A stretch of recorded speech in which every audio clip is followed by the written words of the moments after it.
So you can send us an email at underthecardboardbox@gmail.com, Yes, you can. where we will talk about maybe some things you send us. We might filter it through. We received a message on our Facebook page. It was privately sent, but I think I'm going to post it on our Twitter, although I'm trying to work it out because it's long. Yeah, it's pretty long. So it's like to crop it and stuff like that. But this is from one of our fans. What's his name? Well, his name is Daniel Patchy. Or Where is maybe he from? just Daniel Patch. He's actually from Germany. Cool guy. So if you're listening, man, thank you so much for this. He says, and it's, I'm going to try to read it as smoothly as I can. Hey, guys, I just wanted to say that you're doing great work. MGS is one of my favorite games, besides Dark Souls. I'm listening to you about a month now, mainly at work, and all my nostalgic memories will come up again. I've listened to about 10 to 12 episodes now, and I've got a question. Do you wrap the whole MGS story/lore up in one episode? Because I can listen to this for hours and always get lost in arguments with my friends about the story in general and the plots. It's just awesome to talk about, and thanks for showing me Metal Gear Informer, where we get all our Metal Gear news. That's right. And talking about the upcoming First Four Figures Corporation. I've already got a Zelda Breath of Wild figure from them and hope that this one will be in the same price segment and not about $300 or more dollars. Ouch. One last note. At your Facebook page, is your Twitter account just twitter.com and no direct link to your Twitter, ? Or is it just for me because I have no Twitter? That's why it does that, Daniel. Because I have no Twitter.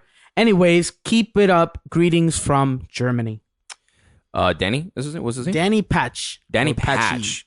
Thank you so much. I love hearing, reading stuff like this when fans enjoy what we do. This is why we do it. This is why we wake up at 6:30 in the morning to do shows. Almost did it. I know, almost did it. You owe me $10. But that's all right because he doesn't listen. So, Just send him. and so, and why we're doing episode 41 again. So, thank you so much for sending that, Danny Patch, because, we love talking about Metal Gear. This is why we're here. This is our part 2 of our Metal Gear saga, celebrating 30 years of Metal Gear from the creation in 1987 for the MSX. Thank you. And yes, the Twitter thing, it's because of that. What do you have to add? Love you guys as fans. You guys are U.C.B.P. We say it in every episode, but we mean it. We mean it. We cannot be who we are or become who we will become if it's not for you, because of you guys. So please continue to support us in this way. Send us emails. Send us your criticisms, your likes. Please consider supporting us on Patreon. And we will strive to continue to bring you this kind of content and quality, and strive to just be perfectionist about what we do. Yeah. But with that being said, we will continue this episode in terms of our Metal Gear experience as a tribute to Metal Gear Solid for their 30 years. We were going to talk about the PSP versions. Now, I got a PSP when it, not when it first came out, but I was crazy about it, man. I just had to have one. And when I got it, it was for Metal Gear Acid. Acid, man. I say this and I look at Heido because Heido was or is not a big fan of Metal Gear Acid. Or am I wrong? No, you're not wrong. I didn't enjoy it as much because like I said before, I play Metal Gear for a specific reason. It's a story, great gameplay and stuff, but I just wasn't so into the role playing and the turn based. The only turn based game that I can think of that I like to play is Pokemon. But Metal Gear didn't grab me as much as like Pokemon did in a sense of turn based, And I think you did a great thing because it was Metal Gear, right? And you're a fan of turn-based, you're a fan of RPGs and stuff, and so I think that you naturally gravitated to it. So you were just more like, oh, you know what? I'll play this and stuff. And you enjoyed it. Am I right? I did enjoy part 1 and part 2. I'm more of a fan of strategy. You know what I mean? Yeah. It's really, growing up, I played chess. I still play chess. And I enjoy it. I enjoy thinking moves ahead. I enjoy, putting people in traps and then catching them in the unknown. And so what would be beautiful about this game is that you can equip certain things as you're roaming to kind of like, set them up for this. Like if you get caught or go through it without being seen, which is awesome. Yeah. They've got a lot of these games nowadays that are kind of like that, like Hitman Go and stuff like that. Where it rises from VR missions and all that sneaking, Yeah. Where you have to like strategically move through so you're not caught. Right. Part 2 did a better job in terms of gameplay. Both of the stories were just out of whack, though. It was just like, what is going on here? Yeah. Part 2, I dare say, went off the rocker even more. Only because, spoiler alert, if you really need one as of now, but the snake that you play as in Metal Gear Acid 2 is not Solid Snake, but rather a clone of Solid Snake. Which is impossible due to Snake's genetic build. They genetically removed the ability to be able to clone him. So Solid Snake cannot be cloned. Yeah. So that's how we know. But other than that, man, it wasn't bad. I enjoyed it very much. Just being able to do these moves and stuff like that. They improved from part 1 to part 2. I definitely would say that. Although you remember that they had for part 2, they had those 3D box. Yeah, I still have one. I was actually, since we already did this episode and we were talking about the same things last week, I just found it and I forgot to bring it, but I was gonna bring it and wear it. Because I never took it out the package. So you were gonna assemble it too? I was gonna assemble it, everything. So I was gonna. We'll do it for episode 42. Yeah, we'll do it. Well, no, episode 43. Why episode 43? Think about it. I'm thinking about it. But why not? I mean, we're going to shoot episode 42 later. Wasn't it going to be on Tuesday? We're recording episode 42. We're not doing it tonight. You don't want to do it tonight. We agreed we weren't doing it tonight. You agreed that we were going to do it tonight. So, episode 42. Episode 42, guys. Okay. That was, you just had a meeting with us. Okay. So, there we go. That's one of our meetings. That's easily how it goes.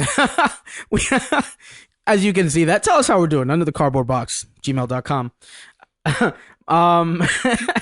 Ghost Babel. Yeah. Ghost Babel, yeah. I have the game, Ghost Babel. I still have to play it. I don't think I've ever played it all the way through. I haven't played all the way through either. And I think it's pretty good.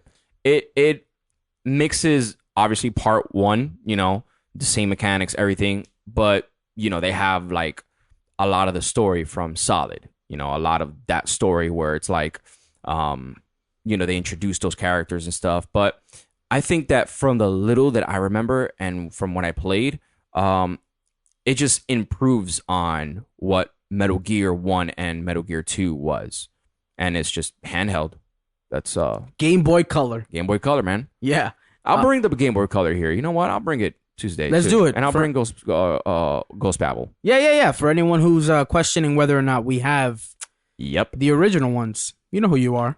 You know who you are. Thanks for listening. Moving on. So I heard a rumor. Maybe you can help me. Yeah.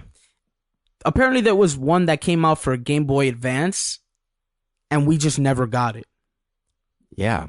I think I did hear that. We're going to have to do some research on that. Yeah. Because I need to own it. If you can find it. Yeah. The codec conversation. Back to it. Those were the ones for the handheld. So we had Metal Gear Acid. Oh, we haven't even gotten to the PlayStation, the other PlayStation portables.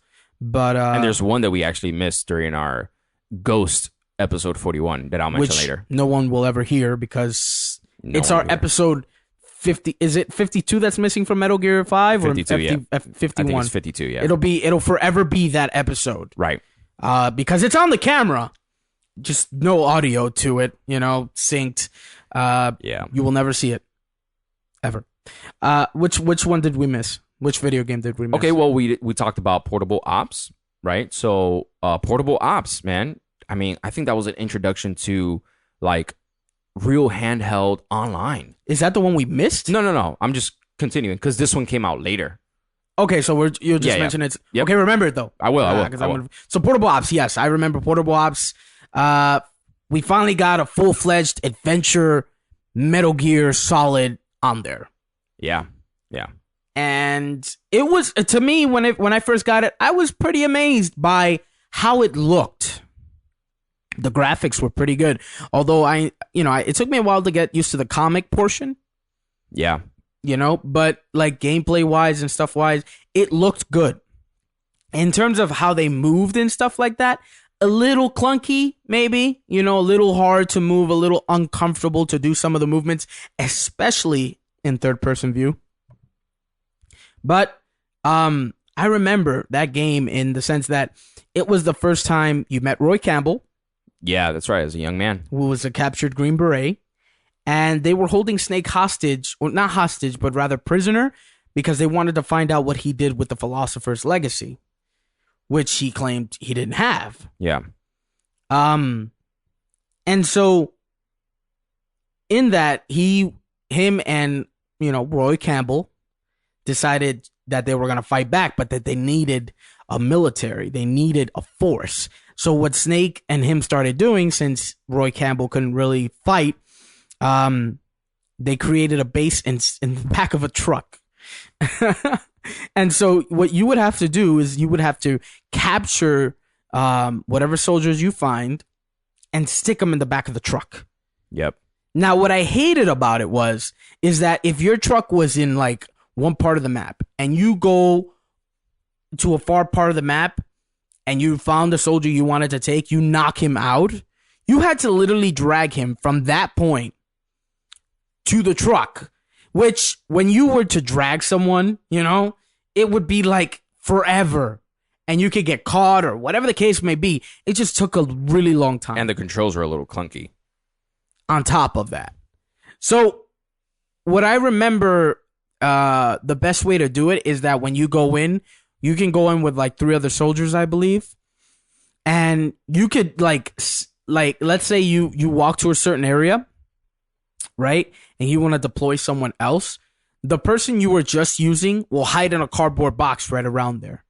Right. And so what you can do is you can then take whatever body you wanted to take, whatever person, you can put it next to the cardboard box and then command that person to take them to the truck and it'll do it automatically. It's good. But then that person will lose their spot. Tips with or no, though. Coming soon. But that was like, and it was annoying, man. And the online portion, it's like you're either doing auto aim or not at all. Because getting a headshot in first person view, at least for me, was pretty difficult. So that was that one. But then we've got Peace Walker. Now, Peace Walker. Well, after that was Portable Ops Plus. Yeah, but it's just an expansion with more characters and more maps and stuff like that.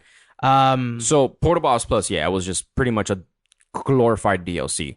The one we did forget, which we forgot 3. I'm gonna mention even the remakes. One we forgot was, it's not really necessarily a game, but it's the graphic novel, which came out for the PSP. PlayStation Portable, and it's actually pretty good. I enjoyed it. When you're on the go. This is pretty young into the iPhone's life. When this came out, so the iPhone wasn't really something as like a reading material. It was just to use your phone to call, text. So yeah, maybe there's some material to read there and stuff, but it wasn't necessarily like as good as it is now, right?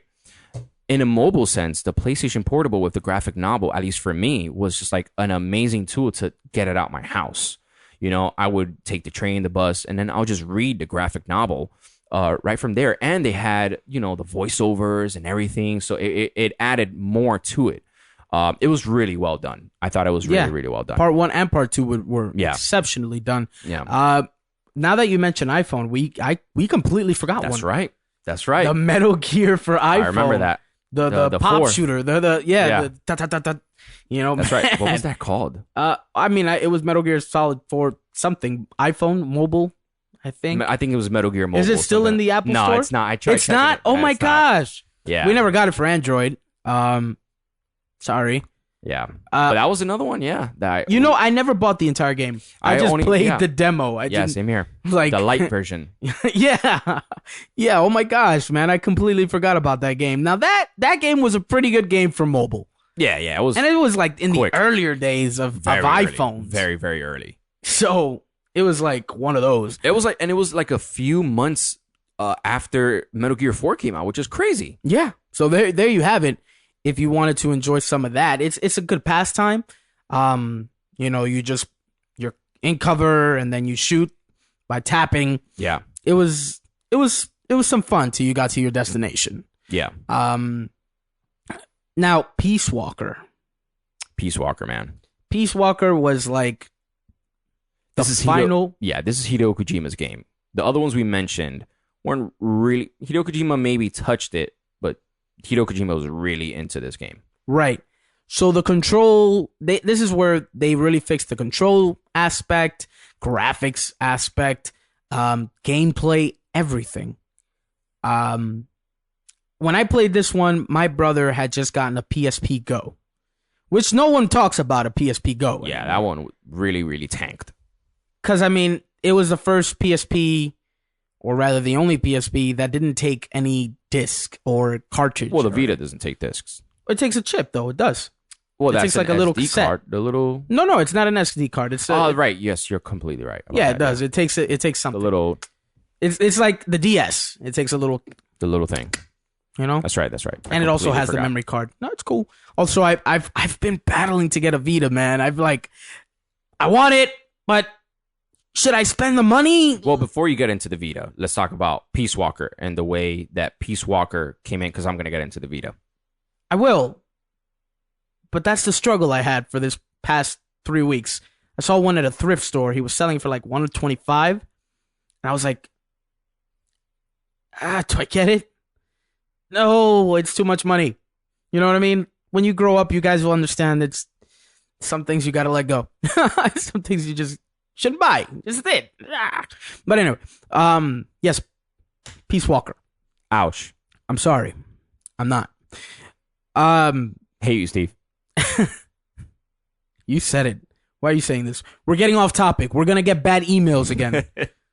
No, listen. Peace Walker was actually really good. I enjoyed it. I didn't get to play it as much on PSP, but I did get to play it a lot on the remakes. It came out again for like the trilogy remake on Xbox 360, PlayStation 3. The HD collection. The HD collection. And man, what a great game. I didn't get to finish it because it just, after you think you finish the game, it goes into this crazy like missions. Like you got to fight a dragon or something, or like a Tyrannosaurus Rex. Yes, those are. Yeah, crazy stuff. Yeah. But you got to finish it all to complete it, to complete the game. Well, to get it on YouTube. Yeah, I just saw it on YouTube. So Right. Well, I mean, you fight the big old whatever Metal Gear that was. That talks. With the AI pod that sounds like the boss. Yeah. And you think after you face that and you see the cutscene and everything, you think it's over. It's not. It's like it goes on. It's like Metal Gear Solid 5 after like you kill Skullface, you think, all right, that's it. That's it. I beat the game. Nope. Keeps going. I didn't play it for the PSP only because I was upset with the whole that it didn't have dual analogs. Yeah. And so you had to rely on the buttons to move the camera while you moved your character with the the joystick. Yeah. And then they had the left and the right triggers. They didn't have two. Only had just one trigger. Yeah. And so that's how that worked out. So I also played it in the HD collection. I didn't really complete it on the PSP. In terms of story, I mean, I've always found Big Boss's story interesting. It's just his climb into darkness, or rather his drop into darkness. It just continues and continues and continues. And that's what it was setting. It was literally setting it up for Ground Zeroes. Yeah. Now, Ground Zeroes, we spoke about before. Now, that's a glorified Yeah, that's demo. and we know now, obviously, from news articles and stuff that Hideo Kojima was kind of forced to make this game. You know, he was into development of Metal Gear Solid 5 for such a long time that I think Konami just kind of forced his hand and said, listen, you gotta get something out for, you know, quarterly records, for finances and stuff. And he let it out, you know, which was really a glorified demo. Which we know that Hideo Kojima does take a long time. Yeah, to make games. It does take a long time. You know, so Death Stranding. do not expect Death Stranding anytime soon. Expect your grandchildren to play Oh, yeah. Death Stranding. Before Ground Zeroes, though, any more on Ground Zeroes? No, we spoke about that the last episode. They don't need to hear any more about Ground Zeroes. And so, Revengeance. We talked about Revengeance also. So we did. I completely forgot. Oh my goodness. It's been that long since we've recorded an episode. We apologize for this. Metal Gear Solid 5. Also. What a game. Yeah. What an ending. What an ending. And now, the PlayStation Vita, which is the PlayStation P. They came out with the remakes, which is only two of them. The two of them, yeah, which is Metal Gear Solid 2 and 3. Metal Gear Solid 3, which were actually really good. You know, they did really great ports of those. Well, I mean, it's not that difficult, I'd say. No, it's not, but it's actually really good. And you know what? I was this close to getting a Vita because of that. Because man, playing 2 and 3 on the go, I mean, that's a dream. You know, yeah. Honestly, that's a dream. The one I did just get though that we forgot is Snake Eater came out for DS. It came out for the 3DS. Ah, yes. And I'm copping that. Yeah, and that actually is really good because they redefined kind of the 3D camera kind of thing.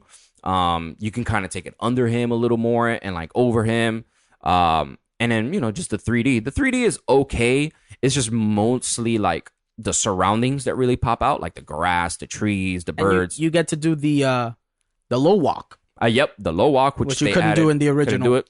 Not even in the HD collection, which I thought they should have. Yeah, which would have made more sense. But those are literally copy paste HD collections. They just pretty much get the disc, they get it to a Windows PC, and they put render 1080p, go. You know, and that's really what they do. And they added trophies.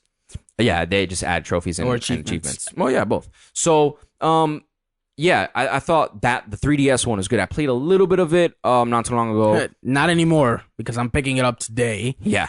Okay. So, and it's pretty good. I like 3 is obviously my favorite one, as you guys know, and so it just redefines what Snake Eater was all these years ago, and I thought it was pretty good. Good, man. That's good. That's good. So I think we've covered all of the games in terms of the tribute towards Metal Gear Solid 5. We'd love to know what you guys think of these games. Tell us if we missed anything. Listen to episode 40 and episode 41 if we've missed any games. Actually, you know what? Out of respect, did we mention Twin Snakes in the last one? I'm not sure we did. We did. You I made you buy it. We did. Yeah, we did. So yeah. We had a whole. I'm sorry to cut you off. Yeah, we had a whole thing. I mean, there's a few ones that's missing, but they're not really games. They're like the documentary series. We mentioned or whatever, that. We mentioned all of those. I think we should just cut the episode before we become redundant or something that. All right. Well, this is our tribute. It's not perfect. Almost slapped you in the face. I'm sorry. It's all right. Let us know how we're doing at U.C.B. Podcast. And let us know your memories of Metal Gear. If you're as old as Angel, our unofficial cameraman, 30 years old, and you've been playing Metal Gear since you're an infant, let us know at underthecardboardbox@gmail.com. I don't know if I was going to end there. I figured that's what I was like, you saw me, I was like, do it now. I'm very good, do it.